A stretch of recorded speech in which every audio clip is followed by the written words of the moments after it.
Assalamualaikum warahmatullahi wabarakatuh.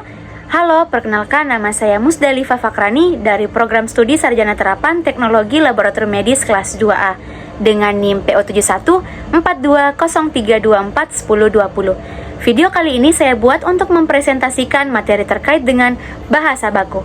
Adapun pengertian dari bahasa baku yaitu bahasa baku adalah ragam bahasa yang dijadikan sebagai standar atau pedoman dalam penggunaan bahasa, terutama dalam situasi yang resmi dan formal.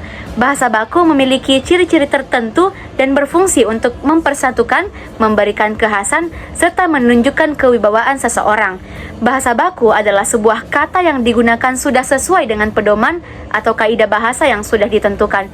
Di Indonesia, kata baku umumnya sering digunakan untuk kalimat resmi, baik dalam penulisan suatu surat dinas, suatu surat edaran, laporan, karya tulis ilmiah, dan surat lamaran pekerjaan, ataupun dalam sebuah pengungkapan kata-kata seperti berpidato, saat bermusyawarah, ataupun saat berdiskusi. Adapun beberapa fungsi dari bahasa baku, yang pertama, sebagai pemersatu. Pemakaian bahasa baku dapat mempersatukan sekelompok orang menjadi satu kesatuan masyarakat yang berbahasa. Yang kedua, sebagai pemberi keikhlasan. Pemakaian bahasa baku dapat membedakan masyarakat yang memakai bahasa baku dengan bahasa yang lainnya. Pembawa kewibawaan. Pemakaian bahasa baku dapat memperlihatkan kewibawaan seseorang. Dan yang terakhir, bahasa baku dapat menjadi tolak ukur dalam benar atau tidaknya pemakaian bahasa seseorang atau sekelompok orang. Adapun ciri-ciri dari bahasa baku, yang pertama, tidak dipengaruhi oleh bahasa daerah. Yang kedua, tidak dipengaruhi oleh bahasa asing. Yang ketiga, menggunakan imbuhan secara eksplisit.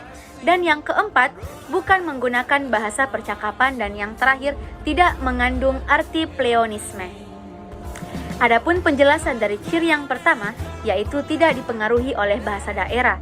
Dalam percakapan sehari-hari, biasanya kita akan cenderung menggunakan ragam bahasa yang sesuai dengan kebiasaan kita di daerah kita. Namun bahasa baku sama sekali tidak dipengaruhi oleh bahasa daerah. Seperti penambahan akhiran pada suatu kata, istilah, atau sebutan tertentu, ataupun perubahan pada awal kata. Kedua, tidak dipengaruhi oleh bahasa asing. Ragam bahasa baku tidak dipengaruhi oleh bahasa asing. Jika terdapat pengaruh bahasa asing seperti penambahan kata bantu, pertukaran posisi, perbedaan makna, dan sebagainya, maka bahasa tersebut merupakan bahasa yang tidak baku. Yang ketiga, menggunakan imbuhan secara eksplisit. Ragam bahasa baku menggunakan imbuhan awal, sisipan, dan akhiran secara gamblang sehingga jelas makna dan artinya.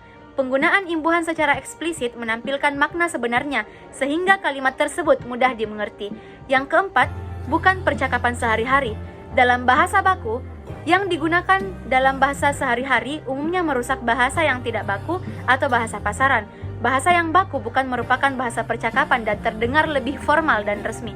Dan yang terakhir, tidak mengandung arti pleonasme. Pleonasme merupakan majas yang menggunakan suatu kata atau keterangan yang sebenarnya tidak diperlukan lagi karena arti tersebut sama dengan kata yang diterangkan pada pertanyaan yang sudah jelas maknanya. Berikut adalah beberapa contoh dari bahasa baku. Sekian presentasi dari saya, kurang dan lebihnya mohon dimaafkan. Wabillahi taufiq wal hidayah. Wassalamualaikum warahmatullahi wabarakatuh.